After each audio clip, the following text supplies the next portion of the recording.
হাসিনাকে ভারত থেকে আনতে পারলে বিচার ভালোভাবে সম্পন্ন হবে বললেন চিফ প্রসিকিউটর।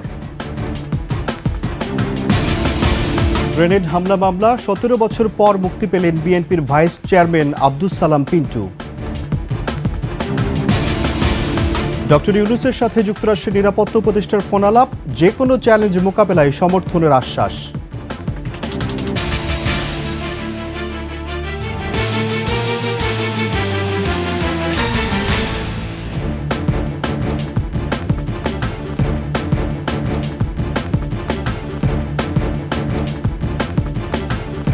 শুনছিলেন সংবাদ শিরোনাম। আমন্ত্রণ দুপুরের ২১ সংবাদে, সাথে আছি রাজির রহমান।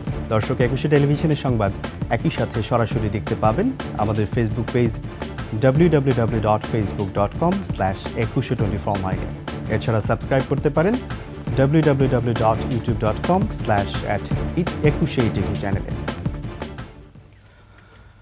শেখ হাসিনাকে ভারত থেকে আনতে পারলে বিচার কাজ ভালোভাবে সম্পন্ন হবে বলে মন্তব্য করেছেন আন্তর্জাতিক ট্রাইব্যুনালের চিফ প্রসিকিউটর তাজুল ইসলাম। এর আগে আশুলিয়ায় লাশ পোড়ানোর ঘটনায় সাবেক এমপি সাইফুল ইসলাম সহ ৫ জনকে গ্রেপ্তার করে দ্রুত ট্রাইব্যুনালে হাজির করার নির্দেশ দেওয়া হয়। বিচারপতি গোলাম মুর্তুজা মজুমদারের নেতৃত্বে ৩ সদস্যের ট্রাইব্যুনাল এ আদেশ দেন। এ সময় চিফ প্রসিকিউটর জানান, ৫ আগস্ট ৬ ছাত্রকে গুলি করে হত্যার পর ভ্যানে পেট্রোল দিয়ে লাশ পোড়ানো হয়। তদন্তে বেরিয়ে এসেছে সাইফুল নিজ হাতে ছাত্রদের গুলি করেছে। এ বিষয়ে ২৬ জানুয়ারি পরবর্তী শুনানির দিন নির্ধারণ করা হয়েছে। ২১ আগস্ট গ্রেনেড হামলা মামলায় খালাস পাওয়া বিএনপির ভাইস চেয়ারম্যান ও সাবেক উপমন্ত্রী আব্দুস সালাম পিন্টু প্রায় ১৭ বছর পর কাশিমপুর কারাগার থেকে মুক্তি পেয়েছেন। সকাল ১১টায় গাজীপুরের কাশিমপুর কেন্দ্রীয় কারাগার থেকে তিনি মুক্তি পান। গ্রেনেড হামলা মামলায় সম্পূরক অভিযোগপত্রের ভিত্তিতে বিচারিক আদালতের বিচার অবৈধ ও বাতিল ঘোষণা করে রায় দেন হাইকোর্ট। সেই রায়ের বিরুদ্ধে ডেথ রেফারেন্স নাকচ এবং আসামিদের আপিল মঞ্জুর করে গত ১ ডিসেম্বর এ রায় দেওয়া হয়। ২০০৮ সালের জানুয়ারিতে ২১ আগস্ট গ্রেনেড হামলা মামলায় গ্রেপ্তার হন তিনি। মুক্তি পেয়ে বৈষম্য বিরোধী আন্দোলনে শহীদদের আত্মার মাগফিরাত কামনা করে দেশকে এগিয়ে নেয়ার প্রত্যয় ব্যক্ত করেন আব্দুস সালাম পিন্টু। এই আগস্ট আন্দোলনে যারা শহীদ হয়েছেন তাদের আত্মার প্রতি, বিদেহী আত্মার প্রতি মাগফিরাত কামনা করছি। যেভাবে এই স্বৈরাচারকে আপনারা উৎখাত করেছেন, আগামী দিনে তারেক রহমানের নেতৃত্বে আমরা নতুন বাংলাদেশ গড়ার প্রত্যয়ে। অন্তর্বর্তী সরকারের প্রধান উপদেষ্টা ডক্টর ইউনূসের সঙ্গে যুক্তরাষ্ট্রের নিরাপত্তা উপদেষ্টা জ্যাক সুলিভানের ফোন আলাপ হয়েছে। এ সময় সব ধর্মের মানুষের অধিকার রক্ষার প্রতিশ্রুতি ব্যক্ত করেছেন তারা। স্থানীয় সময় সোমবার হোয়াইট হাউসের ওয়েবসাইটে প্রকাশিত এক বিবৃতিতে এ তথ্য জানানো হয়েছে। বিবৃতিতে বলা হয়, জাতীয় নিরাপত্তা উপদেষ্টা জ্যাক সুলিভান আজকে বাংলাদেশের অন্তর্বর্তী সরকারের প্রধান উপদেষ্টা মোহাম্মদ ইউনূসের সঙ্গে কথা বলেছেন। একটি চ্যালেঞ্জিং সময়ে বাংলাদেশকে নেতৃত্ব দেওয়ার জন্য প্রধান উপদেষ্টা ইউনূসকে ধন্যবাদ জানিয়েছেন সুলিভান। বিবৃতিতে আরও বলা হয়, সমৃদ্ধ, স্থিতিশীল ও গণতান্ত্রিক বাংলাদেশের জন্য যুক্তরাষ্ট্রের সমর্থন পুনর্ব্যক্ত করেছেন জ্যাক সুলিভান। বাংলাদেশ যেসব চ্যালেঞ্জের মুখোমুখি হবে সেগুলো মোকাবিলায় যুক্তরাষ্ট্রের অব্যাহত সমর্থনের কথা উল্লেখ করেছেন জ্যাক সুলিভান। এদিকে বাংলাদেশের সংকট কাটিয়ে উঠতে যুক্তরাষ্ট্রের উদার সহায়তার জন্য কৃতজ্ঞতা প্রকাশ করেন ডক্টর ইউনূস।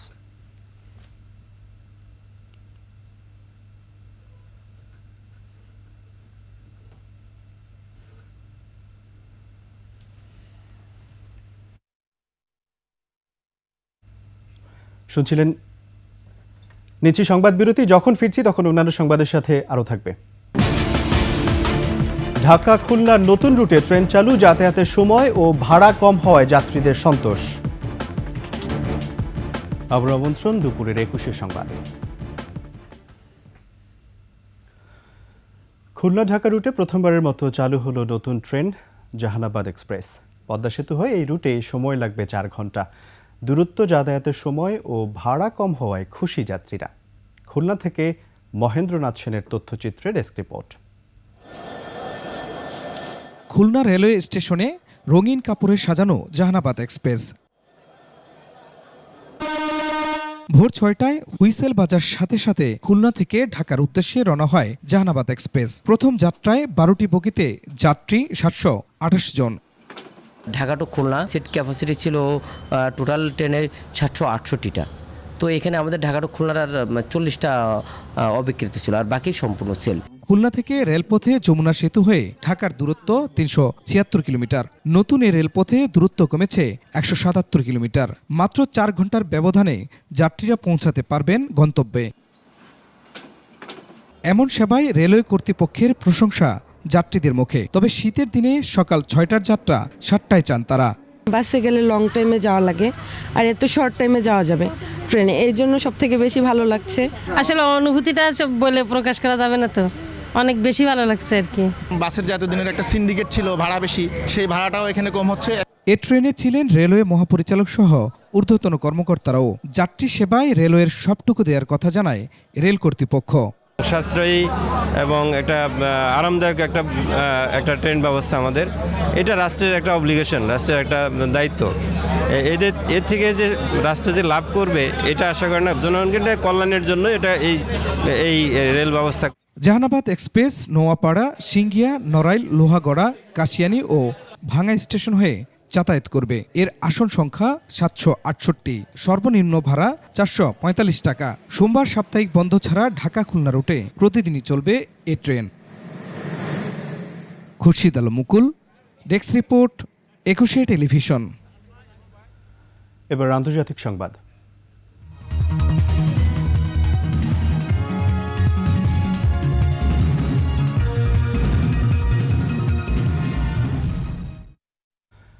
বিশ্বজুড়ে চলছে বড়দিনের প্রস্তুতি। এশিয়া আর ইউরোপের খ্রিস্ট ধর্মপ্রধান দেশগুলোতে এরই মধ্যে ছড়িয়ে গেছে বড়দিনের আনন্দ।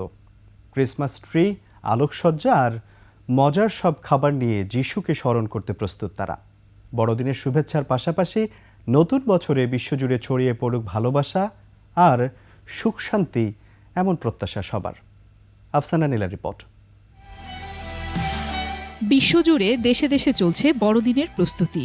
ক্রিসমাস ট্রি, আলোকসজ্জা, সান্তাক্লজ, বাসাবাড়ি আর ব্যবসা প্রতিষ্ঠান সেজেছে বর্ণিল রূপে।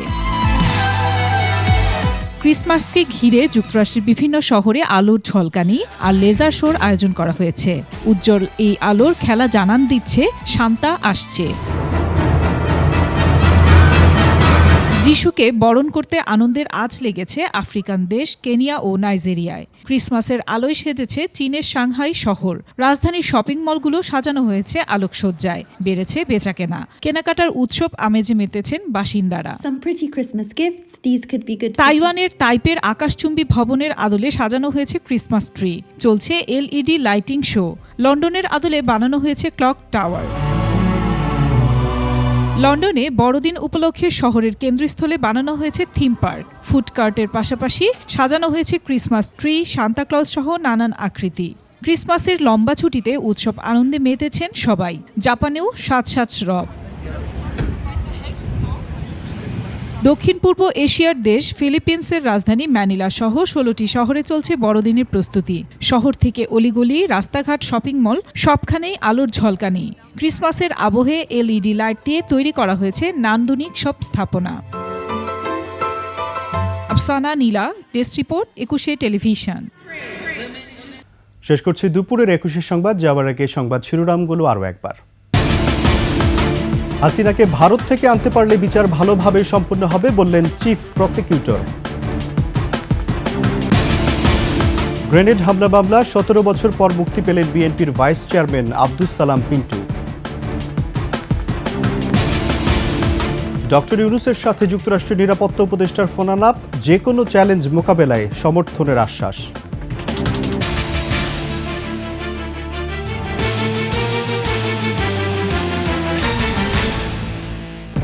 সর্বশেষ সংবাদ জানতে ডায়াল করুন 2021 নম্বরে আর ভিজিট করুন 21-tv.com এই ওয়েবসাইটে। এছাড়া ফেসবুকে ভিজিট করতে পারেন www.facebook.com/2124 এছাড়া সাবস্ক্রাইব করতে পারেন www.youtube.com/@21tv চ্যানেলে। এতক্ষণ সঙ্গে থাকার জন্য ধন্যবাদ। পরবর্তী সংবাদ দুপুর 2টায় দেখার আমন্ত্রণ রইল। 21-এর সাথেই থাকুন।